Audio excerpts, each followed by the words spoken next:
ya, selamat pagi semuanya ya. Bersama saya Dr. Agus Susanto. Seperti biasa di setiap hari Rabu pagi jam 9 sampai jam 10 kita bertemu di acara Sangkir Kopi Hangat. Acara Sangkir Kopi Hangat ini akan membahas berbagai macam topik mengenai autoimun. Apa itu autoimun dengan segala macam seluk-beluknya. Topik akan berganti setiap minggunya dan sangat menarik untuk diikuti, dan jangan lupa nanti ajak teman saudara siapapun ya untuk bergabung di acara Sangkir Kopi Hangat ini. 1 jam ke depan kita akan membahas bersama narasumber yang sangat luar biasa terkait masalah topik untuk di pagi hari ini. Dan sebelumnya saya sapa dulu nih dari Facebook maupun Instagram Alergi Imunologi Klinik Solo ya. Semangat pagi ya, selamat pagi semuanya. Dan juga dari YouTube maupun Facebooknya Rumah Sakit Dr. Mardi ya, Sobat Mardi semuanya ya, selamat pagi semuanya, silahkan bergabung, silahkan join. Nanti kita akan membahas berbagai macam seluk-beluk autoimun. Pada pagi hari ini topiknya sangat menarik dan terutama ini berhubungan juga dengan pandemi pada pagi hari ini ya. Pada pagi hari ini ya, pagi hari ini memang sudah pandemi ini semoga secepatnya hilang ya. Amin. Corona, dan kita bisa menjalankan ibadah puasa Ramadan bagi yang menjalankan dengan baik dan khusyuk, dan semoga amal ibadah kita semua bisa diterima oleh Allah Subhanahu wa taala ya, amin. Dan topik hari ini terkait masalah bagaimana sistem imun kita itu menghadapi pandemi corona, tapi khusus untuk hari ini adalah mengenai kehamilan, hamil ya. Makanya ini kalau nggak ikut nggak sayang sekali ya. Makanya teman sobat semuanya diajak untuk bergabung di pagi hari ini, yang terutama yang mohon maaf misal sedang hamil ataupun memang pengen punya keturunan mau hamil, nah silahkan ikut bergabung ya.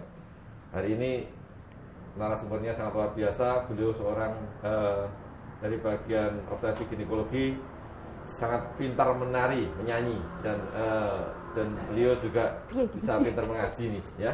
Amin. Jadi topik hari ini adalah pengaruh kehamilan pada sistem imun ya. Dan siapa narasumber pada pagi hari ini kita hadirkan ya, Dr. Nutria. Silakan Dr. Nutria. Silakan Dr. Makasih dok. Ya, nih Dr. Nutria gimana kabarnya nih pagi hari ini? Alhamdulillah, semangat pagi ya. Ya, semangat pagi terus semangat nih. pagi. Secerah udara di luar dan semoga secerah hati kita semua ya. Yes. Walaupun ini sedang bulan Ramadan ya, tidak mengurangi semangat kita untuk beraktivitas ya Dr. Nutria ya. Baik. Semoga secepatnya Berakhir semuanya ya, udah. Semuanya. Jadi udah khawatir kemana-mana ya dok ya. Udah pengen jalan-jalan mungkin, udah pengen kembali nggak usah pakai masker gini ya. Tapi tetap harus pakai masker juga bagus sih. Nah itu dia. Maksudnya kelihatan, maksudnya mata. Oh iya ya.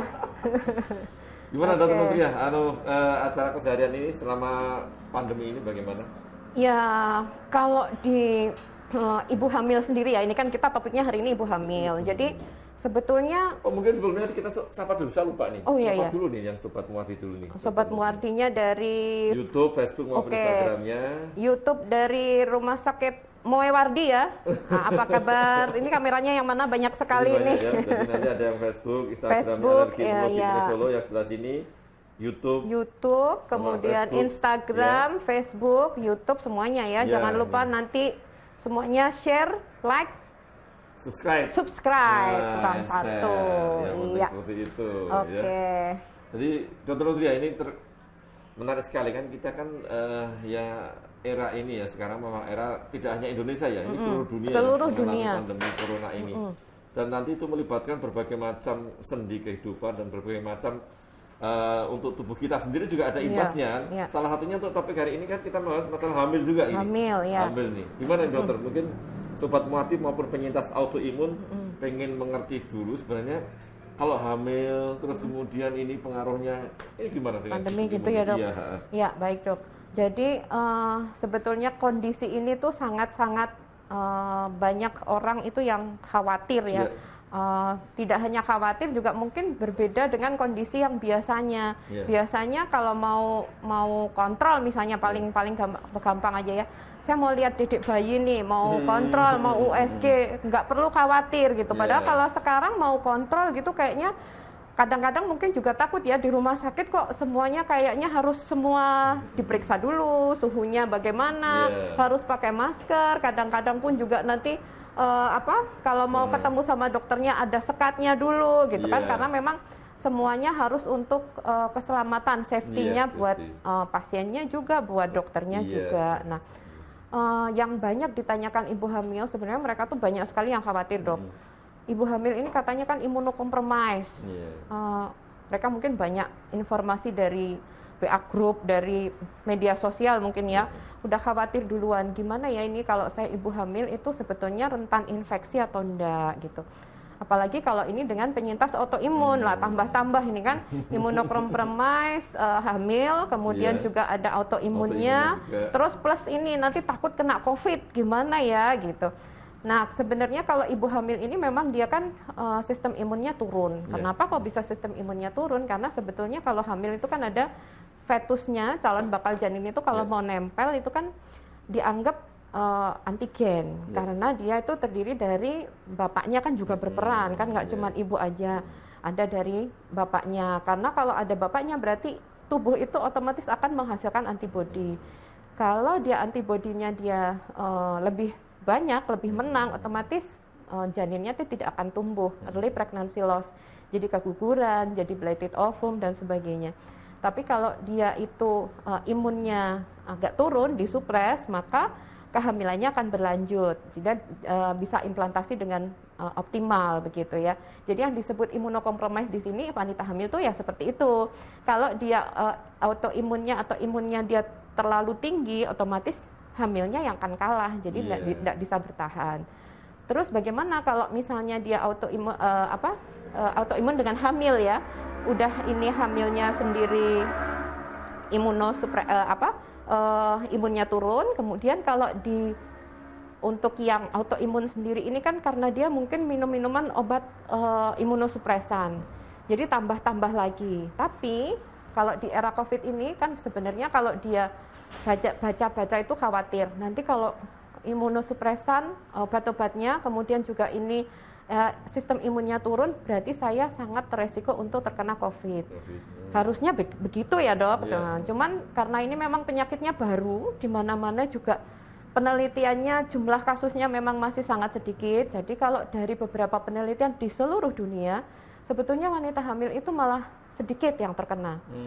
Dan kalau dari teorinya tadi, kalau dia tuh harusnya kan sistem imunnya turun. Jadi kalau terkena berarti dia yang severe illness. Jadi yang komplikasinya yang parah-parah banget. Ternyata enggak itu. Malah enggak ya, mungkin kuasa dari Allah ya. Malah jadi sistem imunnya itu yang akan melindungi. Jadi keseimbangan sistem imun itu karena dia ada sistem imun TH1, TH2 regulatornya itu, intinya dia malah melindungi dari ibu hamil itu.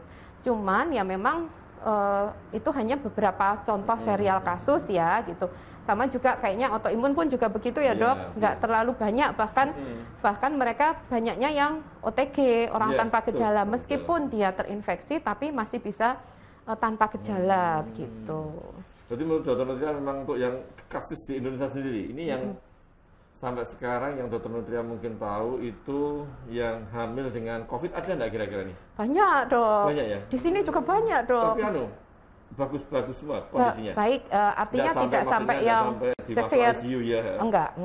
Alhamdulillahnya enggak. Cuman kalau dia ada komorbid gitu ya, ada beberapa yang mungkin datang itu kondisinya memang sudah pneumonia yang berat.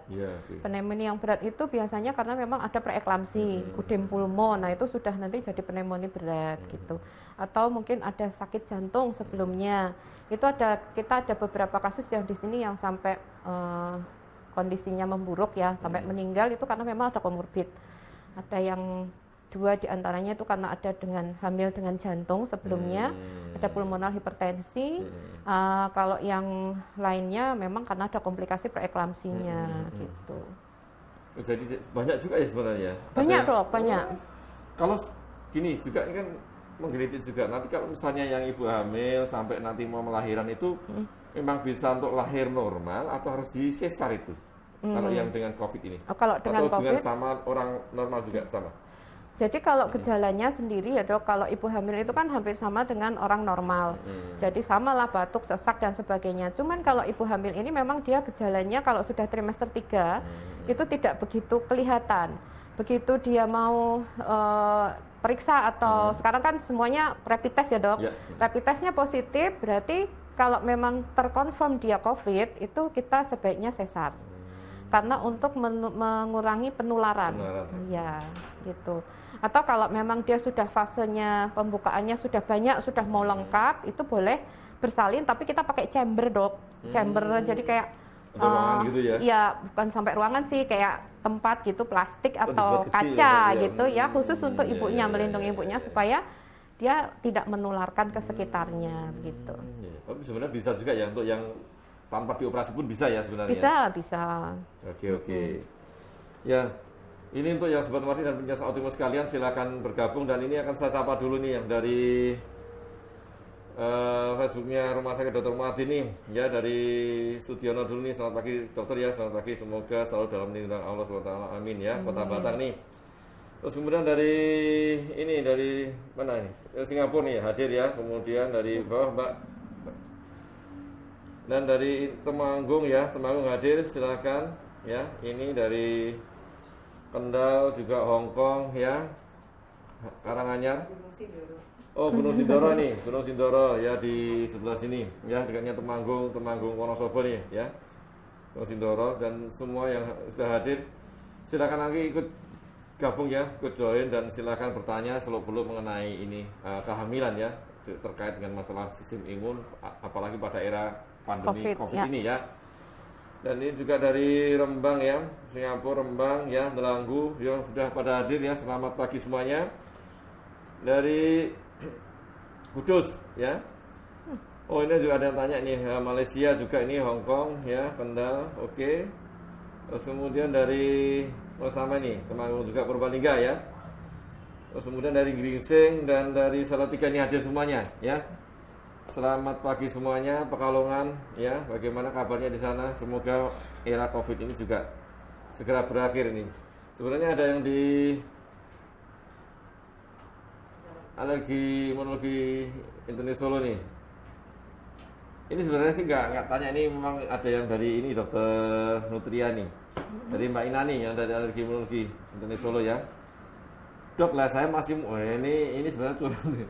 Dok lah saya masih muda, masih perawan, belum nikah, jadi bingung mau nanya apa nanti kalau topiknya kehamilan. Aduh, besok aja kalau sudah nikah ya terserah tanya dok, betul-betul tidak mudah dok. Oh iya, tidak apa-apa, tapi kan ikut mendengarkan, nanti kan bisa jadi ya, share nanti kan dok.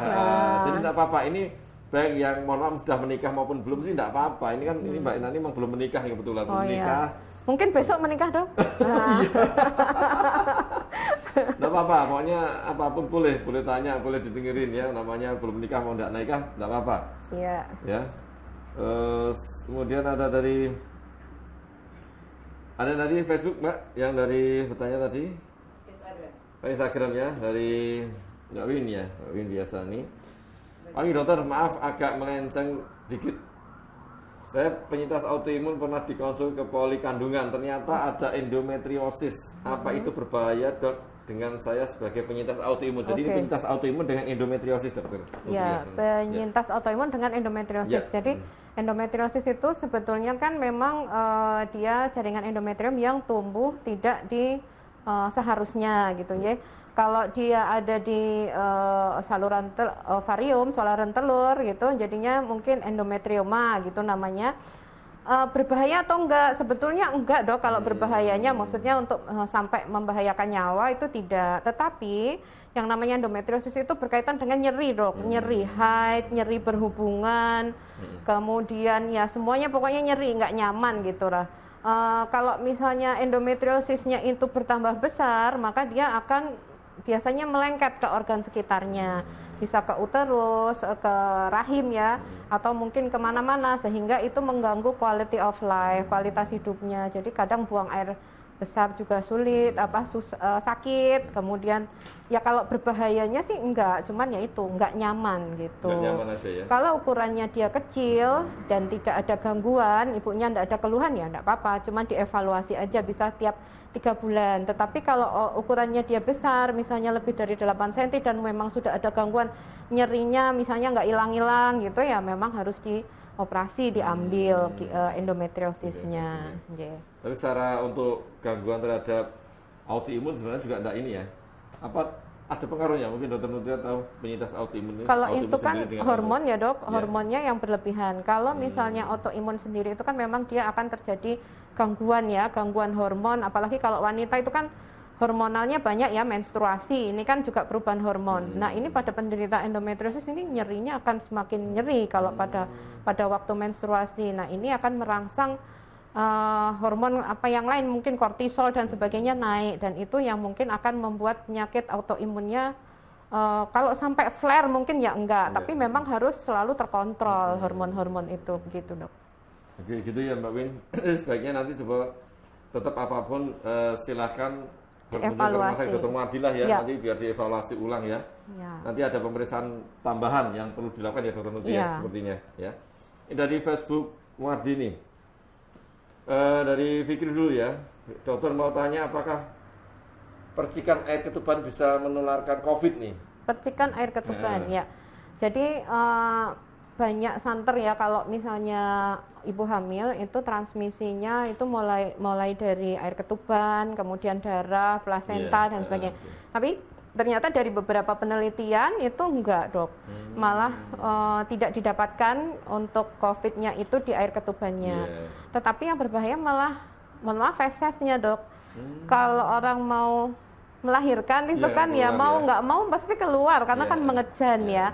Nah itu yang masih menjadi penelitian bahwa ada kemungkinan malah tertularnya dari situ gitu. Kalau ketuban enggak.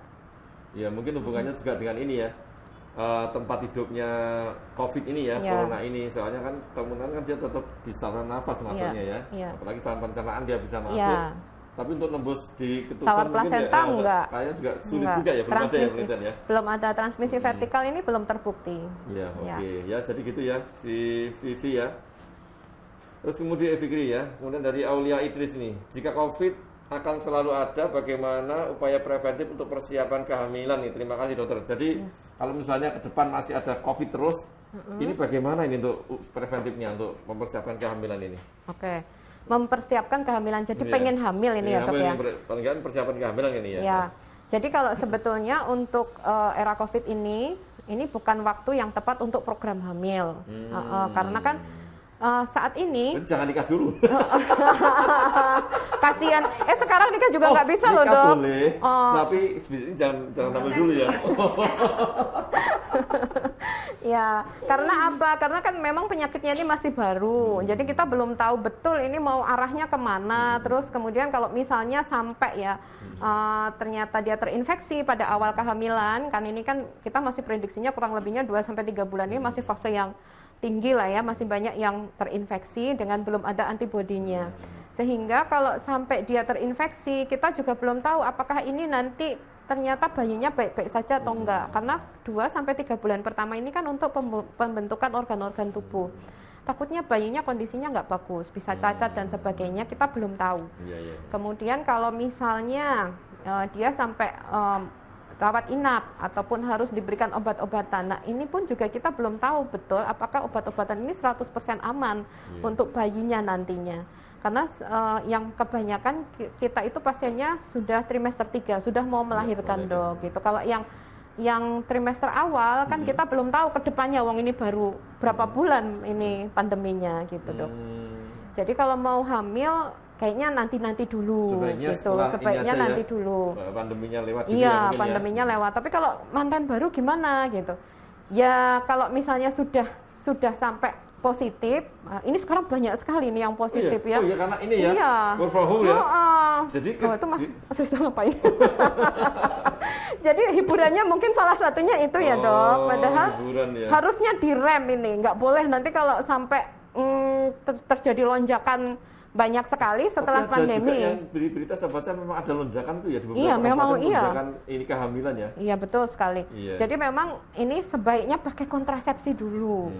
Karena kita ya itu tadi salah satunya kalau misalnya sampai hamil nantinya kita belum tahu nih akan berpengaruhnya apa. Kalau sampai saat ini memang belum ada data bahwa misalnya tadi ketuban menular, tidak ada bayi yang terjadi keguguran atau mungkin cacat saat ini tidak ada. Tapi kan ini baru data beberapa bulan ini. Kalau yang trimester 1 nantinya bagaimana kita belum tahu gitu. Karena yang terkena biasanya di semester 2-3. Iya, sekarang yang sudah mau lahir-lahir itu 3 gitu, ya, lebih kuat lah ya. Iya.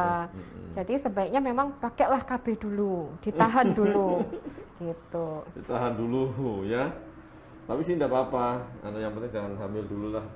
Ini yang dari Pivit Syafri ya. Assalamualaikum Dok, ya waalaikumsalam warahmatullahi ya. Dari Ngawi nih ya. Lagi hamil 5 minggu tapi pas di USG belum kelihatan, apa itu normal? Terima kasih. Ini enggak apa-apa, ini beda dengan enggak apa-apa. Ya, jadi dia 5.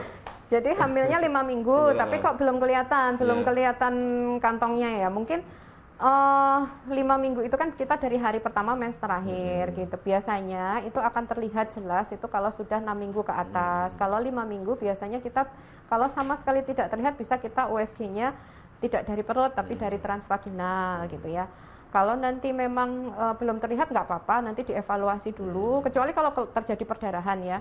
Kalau terjadi perdarahan ya memang harus langsung dievaluasi ini bisa nempel dengan baik atau enggak janinnya.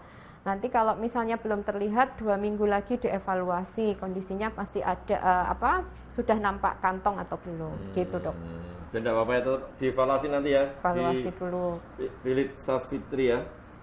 Terus ini lanjut aja dulu apa nih dari kandang luruhan ya, Todanan ya. Foto. Apa gitu? Ya udah, nih dari Adi Asida dari Instagramnya Muari. Dok, izin bertanya, kira-kira rentang dosis vitamin D yang aman dikonsumsi ibu hamil berapa IU nggih? Nah ini, tanya tentang vitamin D terkait untuk masalah ibu hamil ini berapa international unit ini yang bisa diperbolehkan nih? Sama ya kayaknya kalau untuk ini maksudnya dengan penyintas autoimun atau bagaimana Dok? Ya mungkin ini ya bisa dengan ibu hamil juga boleh. Ya yang mungkin yang untuk bukan autoimun dulu. Sama dosisnya ya dengan autoimun ataupun tidak. Itu kalau misalnya vitamin D yang dijual di pasaran itu pun sudah mencukupi. Maksudnya nggak yang harus kalau ya, era COVID ini terus harus ditingkatkan vitamin D-nya. Sepertinya enggak ya, memang boleh semuanya suplemen diminum ya, vitamin D, kemudian vitamin C, mau antioksidan apapun boleh.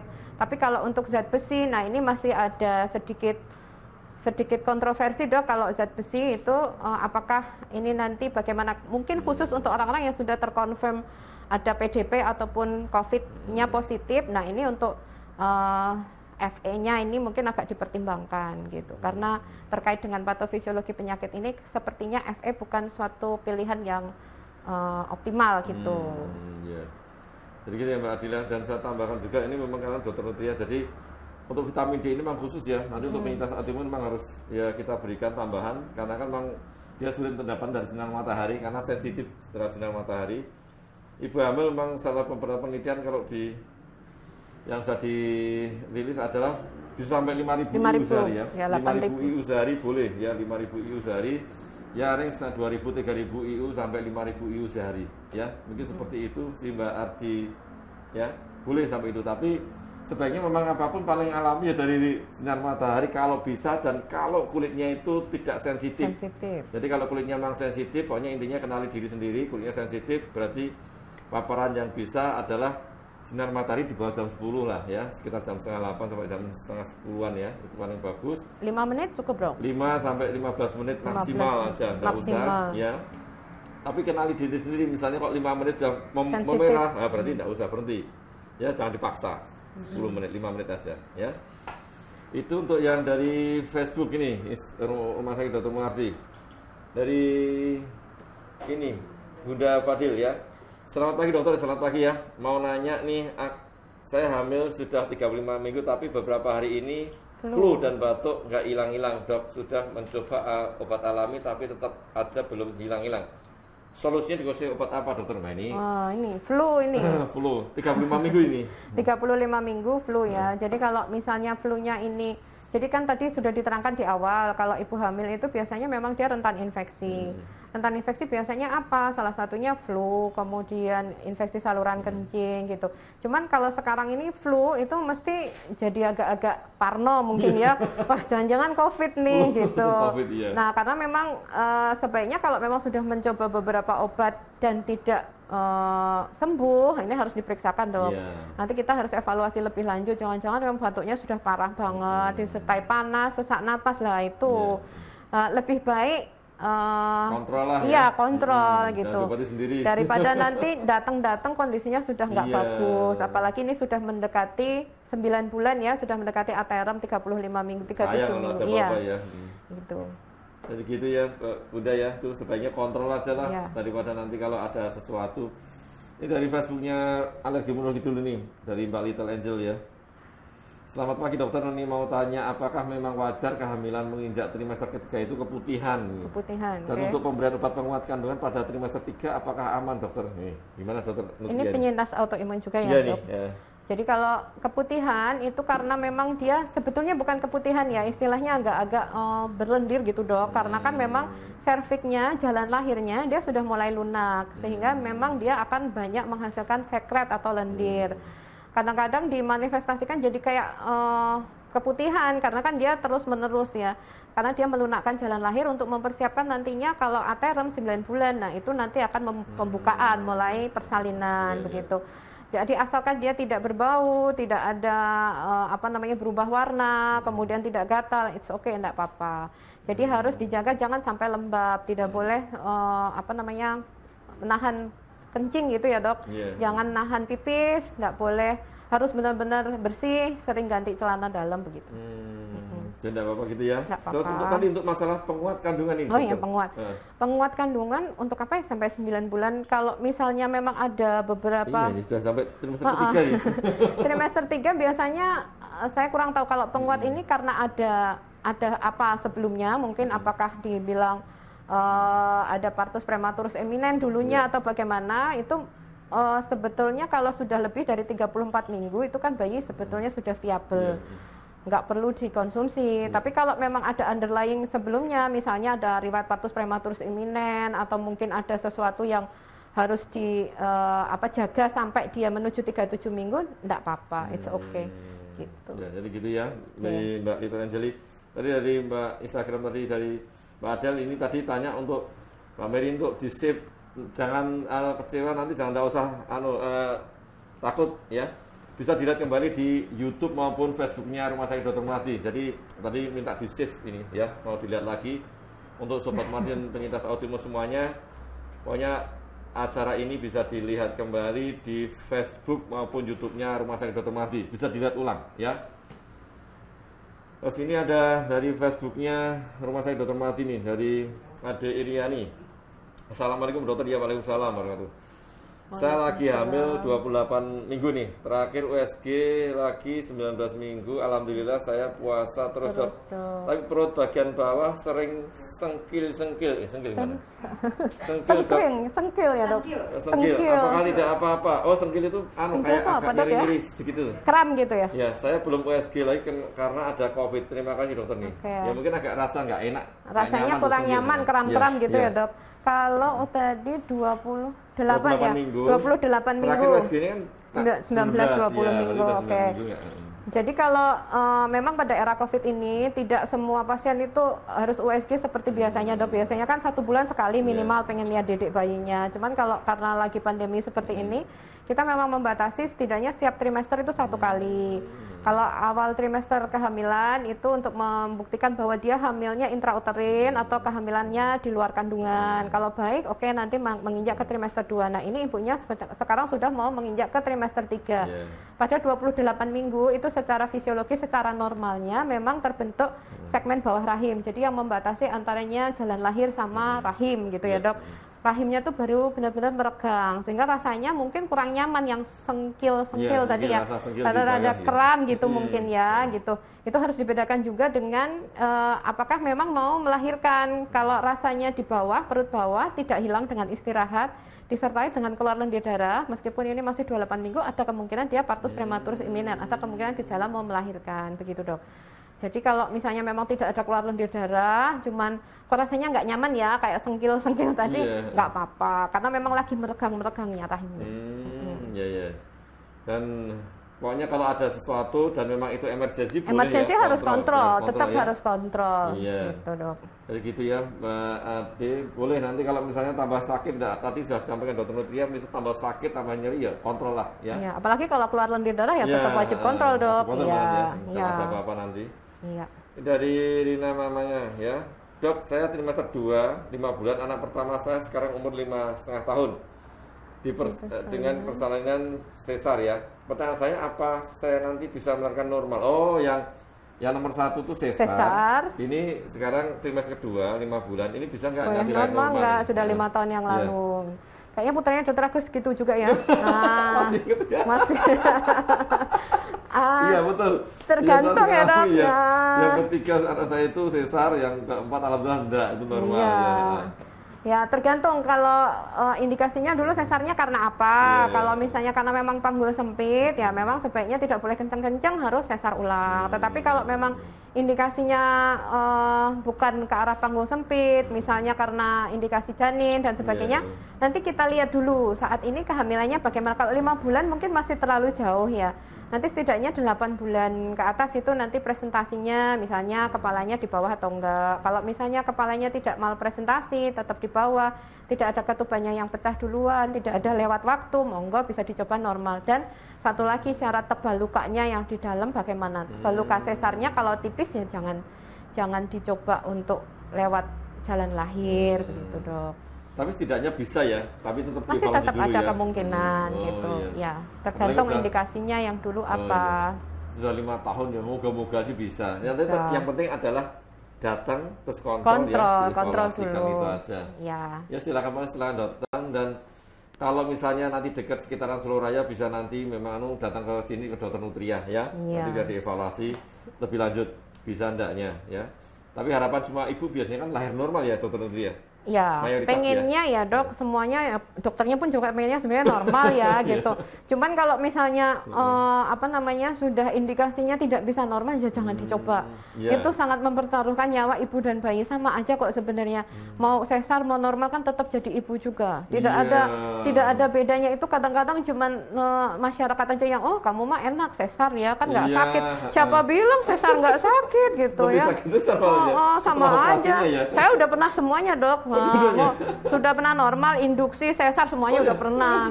Sama sakitnya semuanya. Sesar bahkan ya lumayan sakit loh malahan. Iya, sesudahnya apalagi ya, lukanya ya.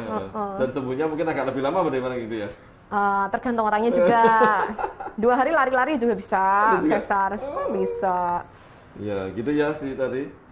Dari Zuharia nih, Nono ya. Dok mau tanya ini, kalau hamil 8 minggu sudah ada janin, sudah ada di DJJ, tapi keputihan campur darah, ini bagaimana ini? Bahayakah? Sudah minum penguat dan obat keputihan yang dimasukkan di MISPI, ini gimana nih? Oke, jadi ini sudah keluar lendir darah. Kalau sudah ada keluar lendir darah, 8 minggu ya, ada campur darahnya dok. Masalahnya kalau ada campur darah pada usia kehamilan muda, berarti dia abortus iminen. Abortus iminen itu berarti ada ancaman gejala ke arah keguguran. Sebaiknya memang harus dievaluasi dulu. Ini kenapa toh? Apakah karena memang infeksinya, tadi kan ada keputihannya ya, atau mungkin ada yang lain, memang janinnya yang pertumbuhannya kurang bagus. Jadi tetap harus dievaluasi, nanti setidaknya minimal 2 minggu ya, 2 minggu sampai 1 bulan, nanti dilihat perkembangan bayinya. Kalau perkembangan bayinya nggak apa-apa ya sudah.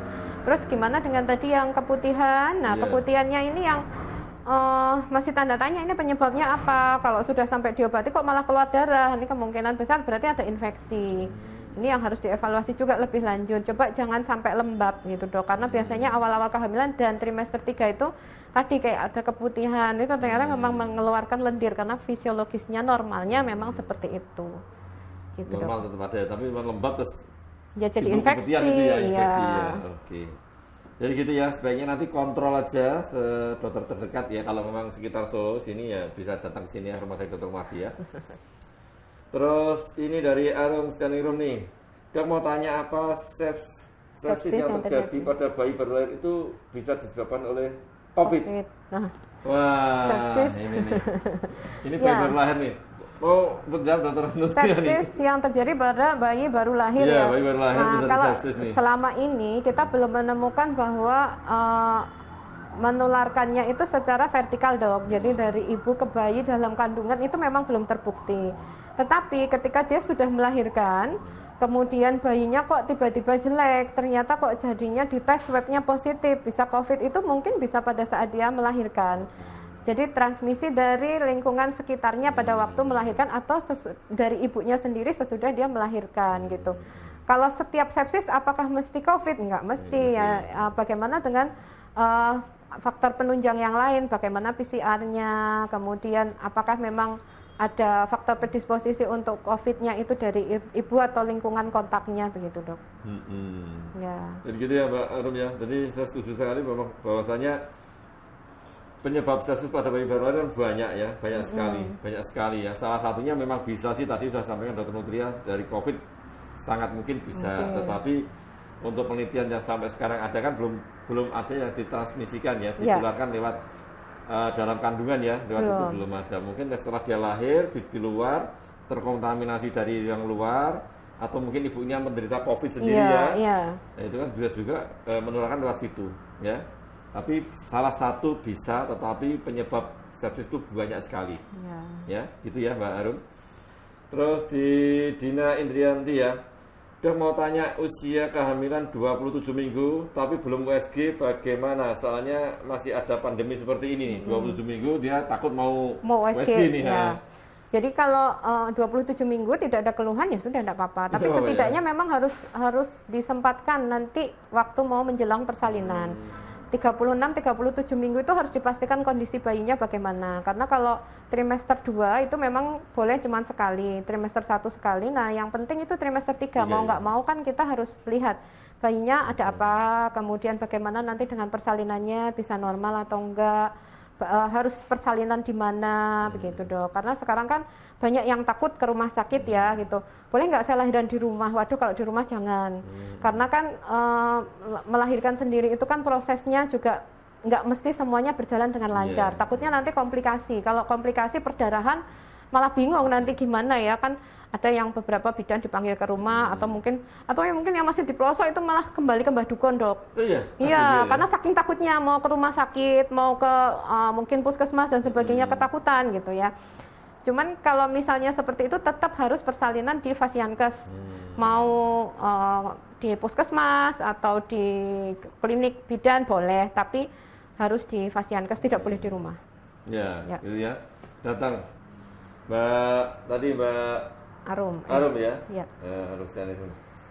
Terus ini tadi, Mbak Dina tadi ya? Mbak Dina ya, iya. Ya, ini kalau Arum tadi mau tanya lagi, maaf, udah ya. Terus ini Bengkulu ya, hadir Bengkulu, oke. Terus kemudian di bawah lagi, atas lagi Mbak. Ini USG ya, ini dari Mbak Arum ya. Dok, maaf dok, ini mau tanya sepsis pada bayi baru lahir itu apa penyebabnya? Apa salah satunya virus corona? Oh tadi sudah nih. Tadi sudah. Ya, salah satunya bisa seperti itu, tetapi tidak secara tadi sudah sampaikan Dokter Nutria. Sampai sekarang penelitiannya yang ditularkan lewat intrauterin dalam ya, kandungan belum ada. Dalam kandungan belum ada. Mungkin didapatkan saat sudah lahir di luar, mungkin terkontaminasi, tertular lewat di luar lingkungannya. Ini dari Kasih Cawereng ya. Pagi dokter, saya hamil 10 minggu nih, bawaannya mual terus nih. Buat ngilangi sering ngemut permen, kopi, bahaya nggak nih? Permen rasa kopi. Rasa kopi kan ya, bukan ini permen kopi ya, mungkin permen rasa kopi ya. Permen kopi boleh tapi jangan berlebihan. Semuanya boleh kok dok sebetulnya kan. Jahe boleh, mau es krim juga boleh gitu, asal tidak berlebihan. Kopi pun juga boleh dalam jumlah tertentu, 200 mg aja, maksudnya satu cangkir maksimal. Kalau memang dia edik banget sama kopi, tapi bukan gitu ya. Itu kalau 3 cangkir udah banyak banget, itu kan ya mungkin cangkir kecil aja, secangkir kopi hangat itu kan kopi hangat ini pasti acaranya, pokoknya setiap hari paling nggak seminggu sekali lah ya. Itu harus kalau itu. Satu aja, jadi seminggu sekali secangkir kopi hangat di setiap hari Rabu pagi sambil lihat live ini. Iya. Silakan nanti menikmati kopinya di rumah sendiri. Tetapi ini bulan puasa semua jadi ya. Terus gitu ya, enggak apa-apa ya. Boleh ya. Ini yang dari Facebook Alergimologi ya. Ini mungkin tadi udah jawab, tapi ini dari Arif Rahman nih. Selamat pagi dokter, mau menanyakan dokter apakah bisa transmisi secara vertikal pada bayi baru lahir dengan ibu terkonfirmasi COVID nih. Terima kasih, tadi mungkin dijawab ya. Jadi yang saat ini penelitiannya belum ada gitu ya. Tapi nanti kita belum tahu nanti perkembangannya bagaimana. Karena untuk yang dilaporkan di seluruh dunia belum terbukti gitu. Terus ini juga ada yang tanya nih, Malik Ibrahim, tadi sebenarnya sudah dijawab tapi tidak apa-apa diulang lagi. Selamat pagi dokter, mau menanyakan bagaimana pemberian suplementasi besi dan asam folat pada ibu hamil dengan COVID-19 ini. Dengan COVID ya? Iya, dengan COVID-19. Berarti kalau ibunya sudah terkonfirmasi COVID, itu nanti harus dikonsulkan terlebih dahulu. Apakah ini severe, komplikasinya kemana? Masih derajatnya ringan, sedang atau berat. Kalau asam folat tetap boleh, tetapi kalau besi ini yang kita perlu lebih case by case dulu, karena kan ada beberapa, karena memang penyakitnya ini masih baru ya dok, jadi kita belum tahu betul ini mau mengarahnya patofisiologinya kemana, masih meraba kanan dan kiri gitu ya. Ada beberapa yang bilang bahwa memang karena zat besi ini kan dia makan berikatan dengan viralnya ini, sehingga sebaiknya tidak dikonsumsi. Begitu juga dengan steroid gitu ya dok, masih ada beberapa kontroversi ya. Kalau kontroversi kalau di Objin itu kan kalau misalnya preterm biasanya kita berikan pematangan paru untuk dengan kortikosteroid. Tetapi kalau ini dengan dipastikan dia COVID, memang kortikosteroid kan tidak boleh diberikan gitu. Jadi sama dengan tablet besi tambah darah ini pun juga kita masih kontroversi gitu. Jadi memang harus dikonsulkan dulu. Kalau memang dia terkonfirm COVID, kayaknya tidak boleh diberikan. Jadi gitu ya, Mas Malik Ibrahim. Jadi apapun kalau asam folat sih masih bisa diberikan. Tapi terkait masalah ini memang ini betul sekali ya. COVID ini memang kita mungkin dari penelitian di seluruh dunia ini memang masih tadi betul dia masih meraba-raba betul. Jadi memang belum tahu persis ini sebenarnya bagaimana, apa saja sih mekanismenya, bagaimana, hal mana yang boleh, hal mana yang enggak. Ada juga baru beberapa penelitian aja menyatakan ini boleh, tapi penelitian yang menyatakan enggak boleh. Jadi memang masih kontroversi semuanya. Jadi nanti mungkin bisa kita mengikuti dulu dok ini dok, jadinya bagaimana? Yang jelas ada kita memilih yang terbaik untuk pasien ya itu aja. Yang pasien yang untuk semuanya kita pilih yang terbaik, walaupun memang masih ada kontroversi sebenarnya dokter ya.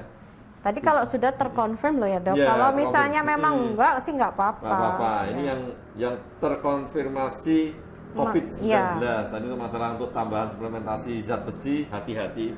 Dan ya tadi masih kontroversi ya, ada berat dan enggak ya sebaiknya. Terus ini dari Facebook Muardini, dari Mas Turoh nih ya, pagi dokter, saya hamil 17 minggu lagi kena herpes dok. Beli salepnya apa ya dok? Nah, ini sebenarnya saya sih mendingan kontrol aja nih ya.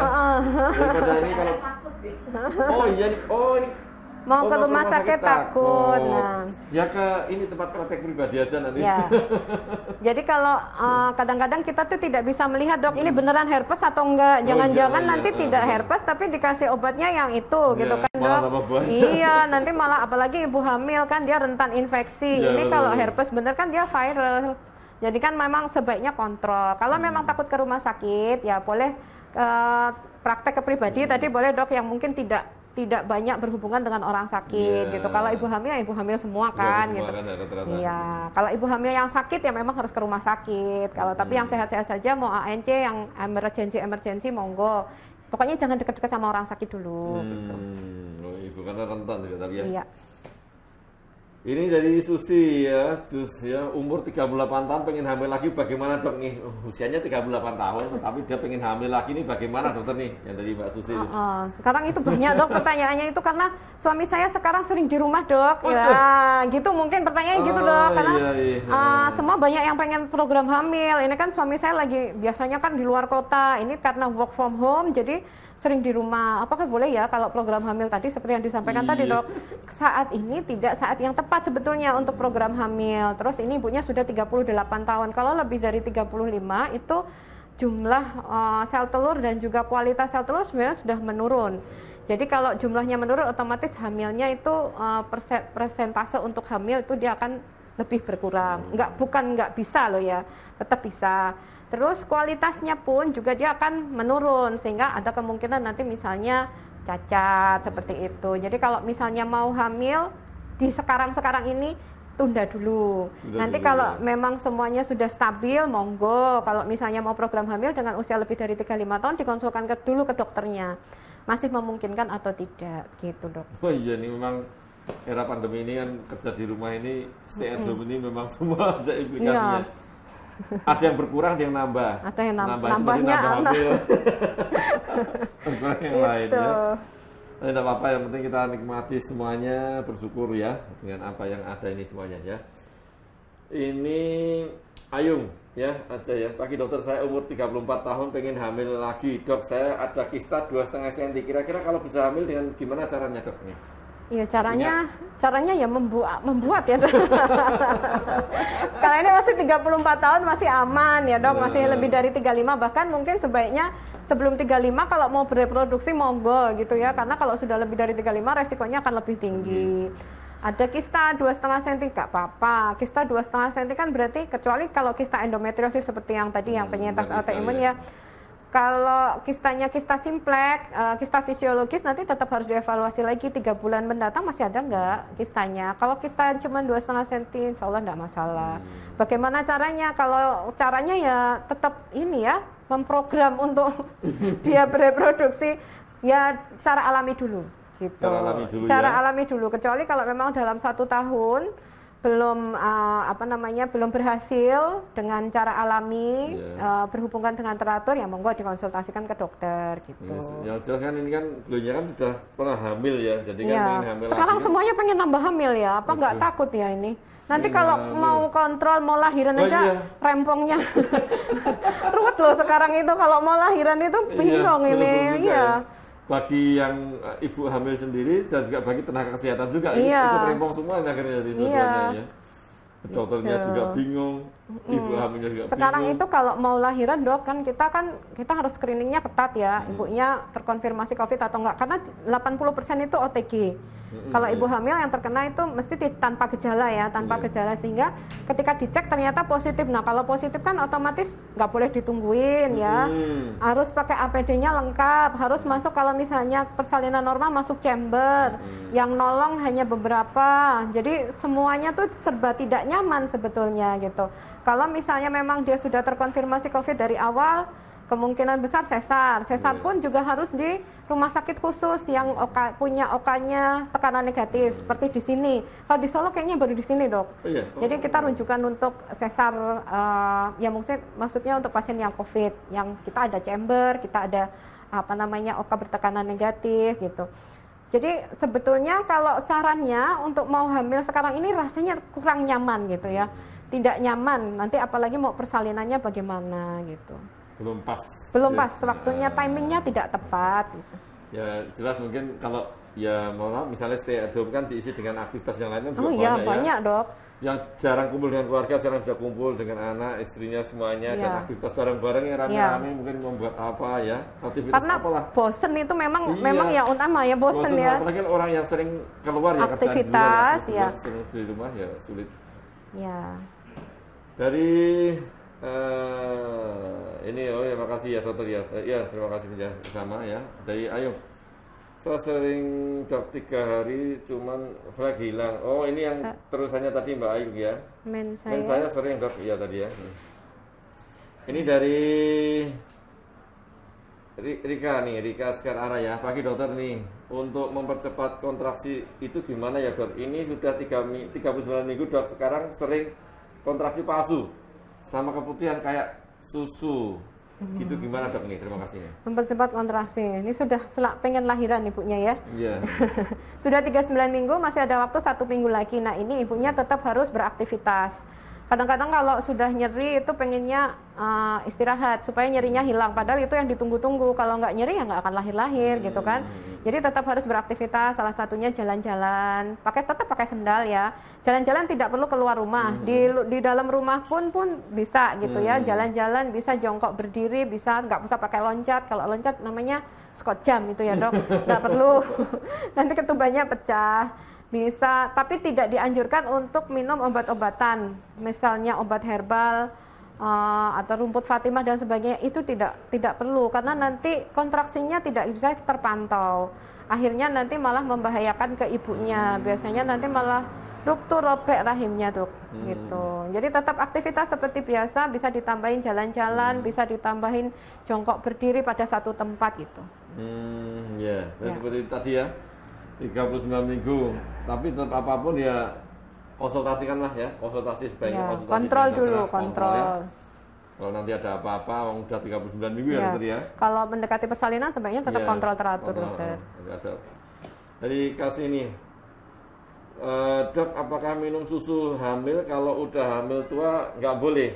Katanya teman saya ada yang bilang katanya banyak mengandung gula, takutnya ngaruh ke bayinya. Oke.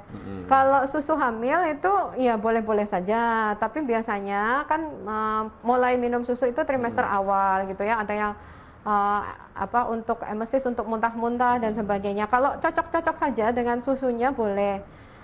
Tergantung dari berat bayinya, kan kalau kontrol itu mesti dikasih tahu ini beratnya segini, kelebihan atau enggak. Kalau misalnya memang masih normal-normal saja dan ibunya bisa minum tidak berlebihan gitu, misalnya sehari sekali aja cukup, ya boleh-boleh saja.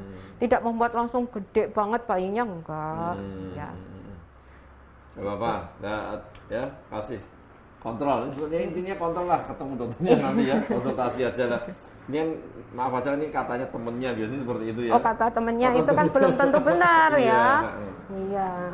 Ini dari Wildia, dok saya hamil pertama KPD prematur 33 minggu nih.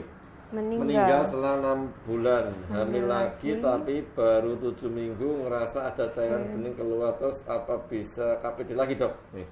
7 minggu ya? Iya. 7 minggu sudah kerasa keluar cairan bening keluar. Terus apakah ini ya? Kalau 7 minggu itu kalau KPD itu berarti sudah keguguran. Karena kalau ketuban itu kan merupakan salah satu komponen dari janin. Kalau dia sudah pecah keluar ya berarti kalau masih trimester awal berarti dia sudah keguguran.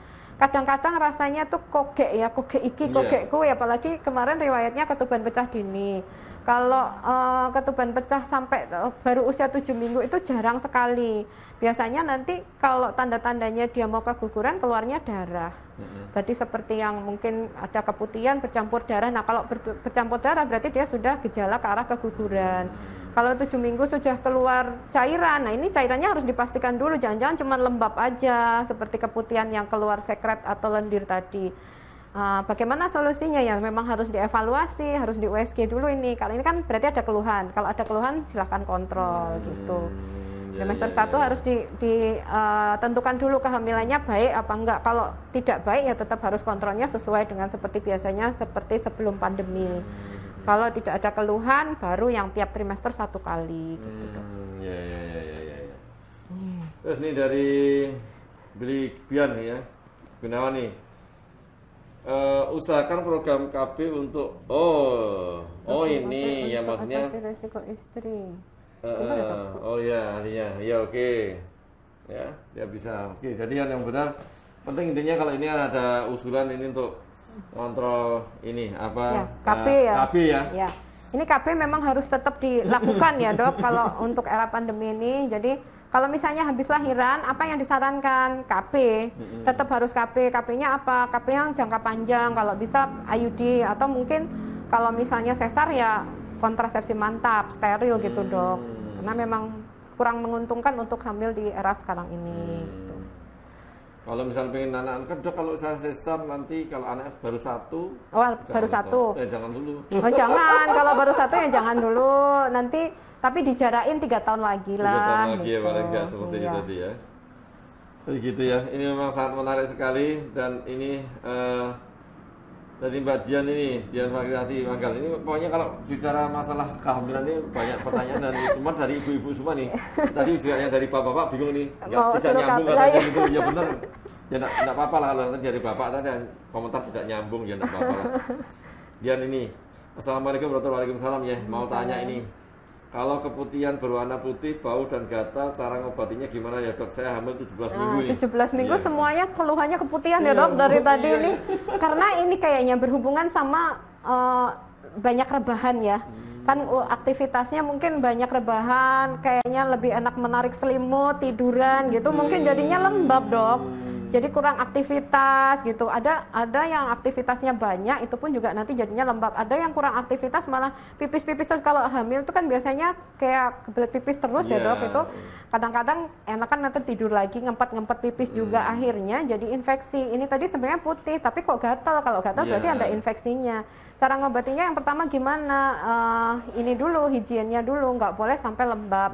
Sehingga harus benar-benar kering gitu. Nggak boleh nahan pipis, sering ganti celana dalam. Kalau gatal banget bisa cebok dengan air hangat dulu gitu. Tapi kalau misalnya nggak sampai yang parah keluar darah dan sebagainya, coba ya itu dulu Dok, nggak perlu obat-obatan dulu. Karena kan tidak 100% obat yang diminum pada hamil ini kan aman gitu ya. Bisa juga membahayakan untuk bayinya, apalagi masih 17 minggu. 17 minggu. Nah, ini juga hubungannya dengan bawahnya nih. Dari Tresia nih. Kalau ini Dok, saya akhir-akhir ini sering merasakan mual muntah dan sering pipis nih. Tadi juga hubungannya dengan itu. Iya, sudah dijawab berarti. Tapi negatif. Ya. Aku kenapa ya Dok gitu. Akhirnya kenapa? sering merasakan mual mau muntah, sering pipis, tapi kalau aku tes negatif gitu ya. Ini tesnya udah telat berapa lama ini? Kalau tes kan berarti dia telat ya. Mungkin kalau dia baru telatnya belum sampai HP perkiraan tanggal mens berikutnya, bisa dicoba lagi. Karena kan itu memang mual, muntah, sering buang air kecil gitu. Tapi kalau tes packnya negatif dan telat terus mensnya sampai di 3 bulan tidak ada menstruasi, sebaiknya memang harus ke dokter. Kita harus rangsang dulu ini ada gangguan hormon atau bagaimana. Harus dibuat men. Ya, setelah apapun kontrol dulu lah ya. Ini mungkin mau di positif atau negatif ya, atau dilihat dulu nih. Dari Putri nih, ya Putri Anasya. Dok, kalau hamil 9 bulan itu nggak bisa buang air kecil, gimana Dok? Jadi harus hujan dan air ketuban akhirnya pecah, itu apa penyebabnya nih? Jadi 9 bulan terus mau buang kecil sulit ini. Apa karena memang ada desaan ya? Kalau buang air rasanya memang seperti pengen pipis ya Dok, karena kepalanya kan sudah nancep ini. Kalau 9 bulan kan kepalanya sudah mulai turun. Kalau kepalanya turun rasanya akan menekan kandung kemih. Jadi rasanya kayak bilangnya orang Jawa anyang-anyangan ya. Jadi rasanya kayak nggak nyaman, nggak lampias kalau buang air kecil gitu. Jadi bukan karena buang air kecil nggak bisa, karena memang ketekan kepala mungkin begitu. Terus akhirnya ketubannya pecah. Nah, ketubannya pecah ini sudah dalam persalinan atau belum, karena salah satu tanda dalam persalinan itu adalah ketubannya pecah gitu. Kecuali kalau dalam 6 jam kemudian kok tidak ada pembukaan, nah ini ketuban pecah dini, harus di terapi lebih lanjut itu Dok. Ya, itu ya Mbak Putri ya. Ini memang orang sudah 9 bulan besar sekali di bawah biasanya. Nggak nyaman Dok. Nggak nyaman lah 9 bulan itu. Jalan aja udah kayak mau belet-belet pipis, mau nggak ini ya.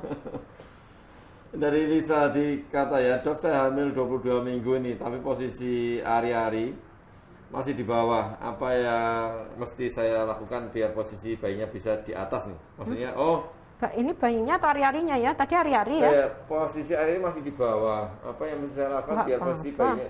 Ini kan ari di bawah, berarti bayi di atas.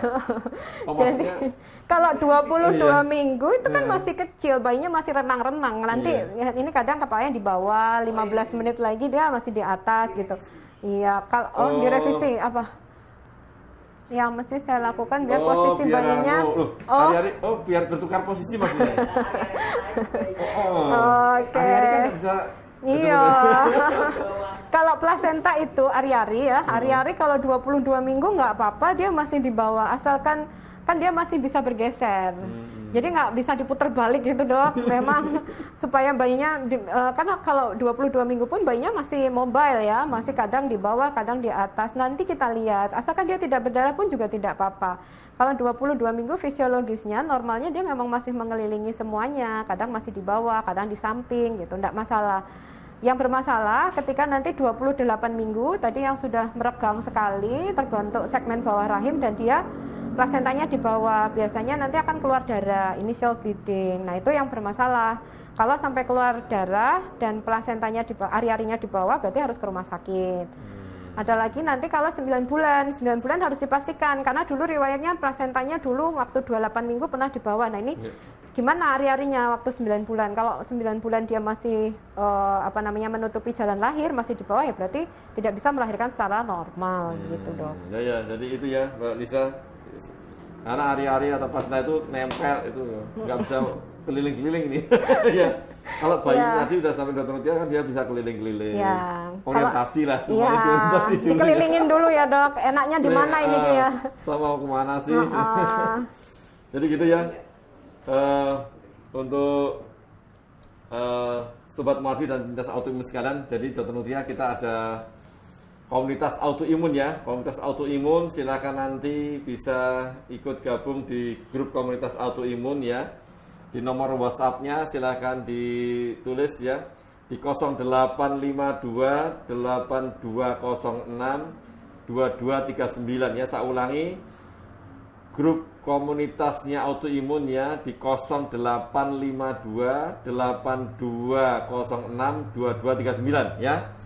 Dan ini mungkin satu lagi nih dari Facebook, ini memang waktunya mau habis ya, tapi nggak terasa ya? Iya, nggak terasa dok, sampai sore. Sore ini ya. Ini dari Mbak Maria nih. Oh, dari Andre. Oh, bukan yang di atas tadi. Oh iya. Andre Yuda Kurnia, dok, apa betul COVID bisa menular lewat sperma dari laki-laki atau cairan dari perempuan? Ini agak.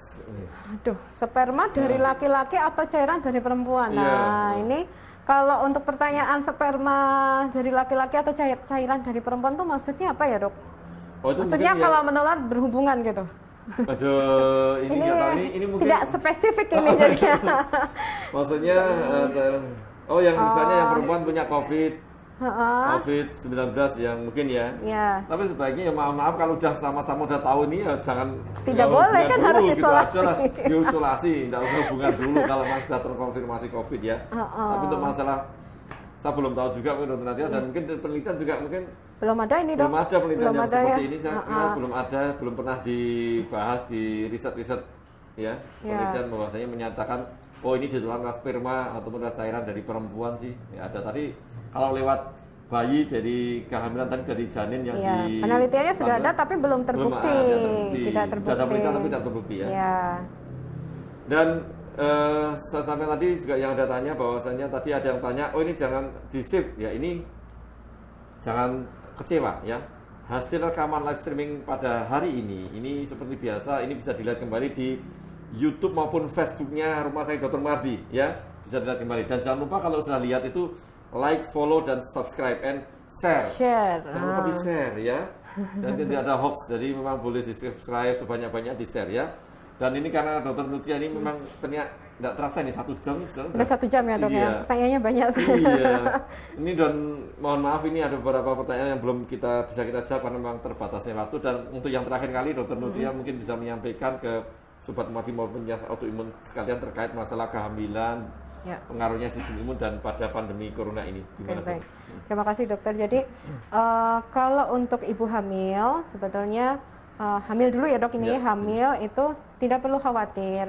Memang beresiko tinggi untuk terkena COVID karena dia imunnya turun. Tetapi asalkan dia berlaku dengan PHBS ya, perilaku hidup dengan sehat, tetap social distancing, physical distancing, tetap harus cuci tangan 20 detik, kemudian perilaku batuk bersin, terus dia menjaga makanannya supaya tetap sehat, istirahat yang cukup, insya Allah tidak masalah gitu ya. Karena meskipun dia tertular, ini kalau dari penelitian sampai saat ini itu tidak sampai ke yang fase berat gitu ya.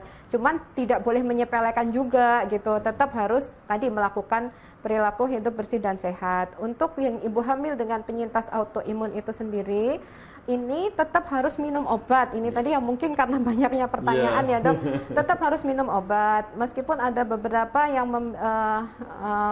mengatakan bahwa kortikosteroid itu tidak aman, nanti kalau untuk penyintas atau bagaimana. Nah ini kalau hamil nanti dia stop tiba-tiba obatnya, nanti takutnya akan menjadi flare. Nah itu akan merugikan untuk kehamilannya.